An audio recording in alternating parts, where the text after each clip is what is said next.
মুসলমানের পবিত্র লাশ বোমার আঘাতে উপরে উঠে টুকরা টুকরা হয়ে ছিন্ন ভিন্ন হয়ে গেছে। ফিলিস্তিন যেন আরেকবার উহুদের ময়দান দেখাইছে যুবক। সেই আমিরে হামদার পবিত্র লাশ যেভাবে উহুদের যুদ্ধের মধ্যে কাইটা টুকরা টুকরা করা হয়েছে, ফিলিস্তিন গাজার জমিনে আবার ইমানদার মুসলমান এরকম ছিন্ন ভিন্ন লাশ দেখাইছে। এমন দুর্বিষহ মুসলমানের যখন হালাত, মা যখন কাঁদে, শিশু যখন কাঁদে, রক্তের উপরে যখন ইমানদার গড়াগড়ি খায়, এই যুবক এই অবস্থায় তুমি উলঙ্গ ছবি দেখো, মোবাইল দেখো, নাচ দেখো, একটা সাজদা দাও না, এটা ইনসাফ না যুবক। এটা মুসলমানের বাচ্চা হইতে পারে না, এটা ইমানদারের সন্তান হইতে পারে না। বেটা তুই বেটা, তুই কোন মানুষের বাচ্চা না বেটা। তোর ভিতরে কোন ইনসানিয়ত বলতে, মনুষ্যত্ব বলতে বলতে কিচ্ছু নাই বেটা। তোর ওরা বুঝে নাই, ওরা আমারে চেনে নাই। আল্লাহুম্মা গফির লিকওমি ফাইন্নাহুম লা ইয়ালামুন। আল্লাহ আমার জাতিকে maaf করে দেন। ওরা বুঝে নাই, ওরা চিনে নাই, ওরা চিনতে পারে নাই। এইভাবে দোস্ত ছেলেরা, বাবারা, নবী সাল্লাল্লাহু আলাইহি ওয়াসাল্লাম চেষ্টা করছেন।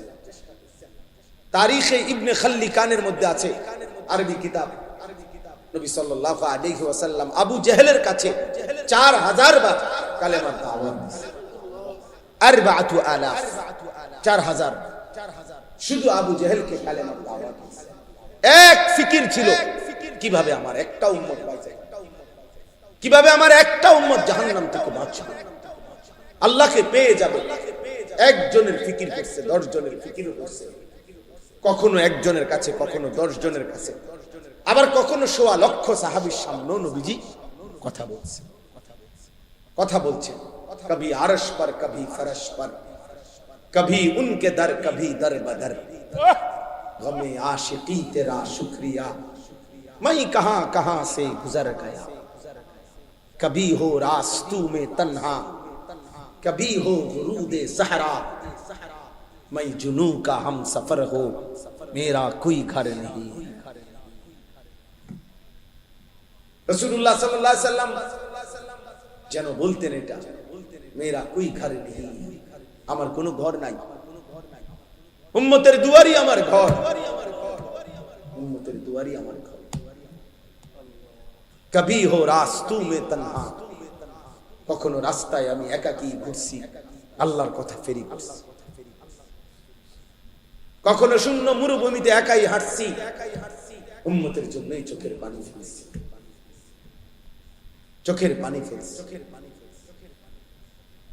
এই জন্য ভাইয়া, এই আজকের এই মাহফিলের ইন্তজাম যারা করছেন, আমার প্রথম কথা এটা, এই ফিকির কলিজার মধ্যে থাকতে হবে আমাদের। মুসলমানের এই নওজোয়ান, এরা নামাজ পড়বে শতভাগ কোন দিন? আমাদের এই যে ভরপুর ছেলে, আলহামদুলিল্লাহ এখন রাত 12টা 9 বাজে, রাত গভীরে যারা আল্লাহর কথা শুনতে বসছে, তারা ইচ্ছা করলে তাদের কলিজার ভিতরে যদি আল্লাহর মহব্বত কলিজা ছিঁড়ে বুঝানো যাইতো, তারা আজকের 5 ওয়াক্ত নামাজের সেজদাও দিত। কিন্তু প্রিয় বন্ধু, তোমরা ইনসাফ করো।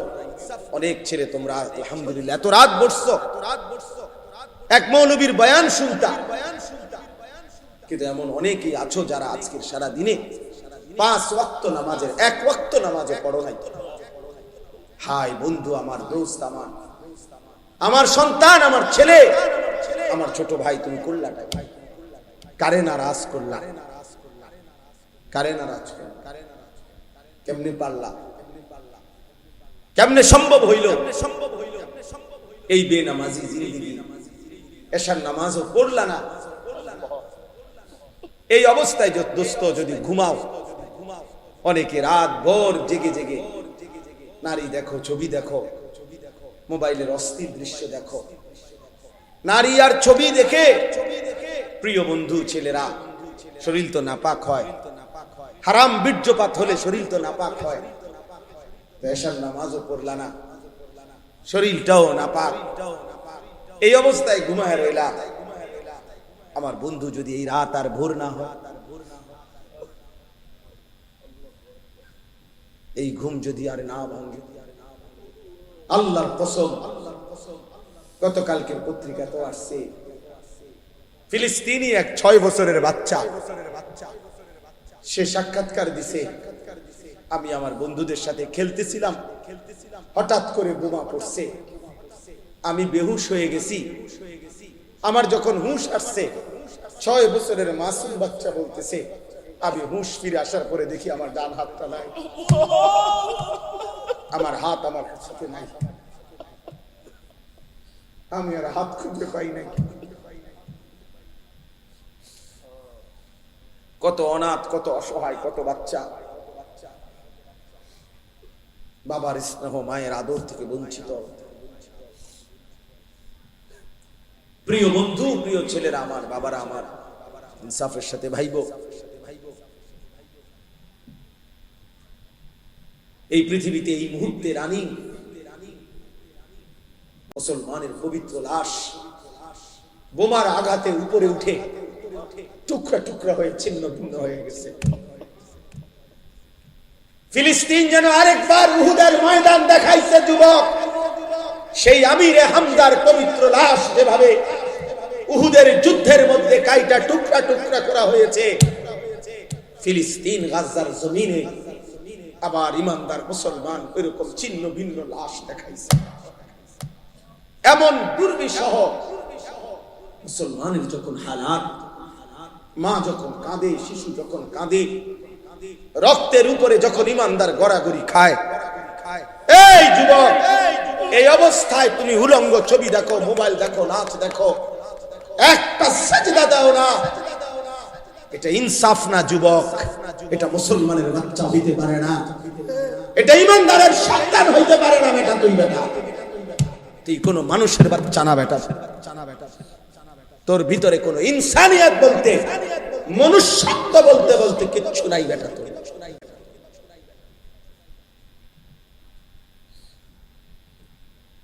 ওই জানোয়ার তোর চাইতে ভালো বেটা। তুমি মুমিনের রক্ত দেখো নাই, তুমি মজলুমের আহাজারি শোনো না। ওমা লাকুম লা তুকাতিলুনা ফি সাবিলিল্লাহ ওয়াল মুস্তাদাফিনা মিনার রিজালি ওয়ান নিসাই ওয়াল বিলদান আল্লাযীনা ইয়াকুলুনা রাব্বানা আখরিজনা মিন হাযিহিল ক্বরিয়াতি যালিম আহলুহা। আল্লাহ বলে, তোমাদের কি হলো? তোমরা কেন আল্লাহর রাস্তায় জীবন দিচ্ছ না, জিহাদ করছো না? অথচ দুর্বল পুরুষ, শিশু, বৃদ্ধা, নারী, বাচ্চা চিৎকার করে বলছে আর আল্লাহকে ডাকছে, মাওলা জালেমের এই জমিন থেকে আমাদেরকে রক্ষা করো মাওলা। ফিলিস্তিনি মা আহাজারি করছে, বোন আহাজারি করছে, ছেলে আহাজারি করছে, 6 বছরের মাসুম বাচ্চাও কাঁদতেছে। কোন কান্না, কোন চোখের পানি, কোন রক্ত, শহীদের কোন লাশ, তোমাদের যাদের কলিজার মধ্যে একটু বিবেক নাড়াইল না, তোমরা কেমন মানুষ? বলো ভাই, ইনসাফ করো, ইনসাফ করো, রহম করো দোস্ত, রহম করো। ছেলেরা এত অসভ্যতা মানা। এই ছেলে নামো, নামো এখান থেকে বেটা, ফালতু কথা কারবে।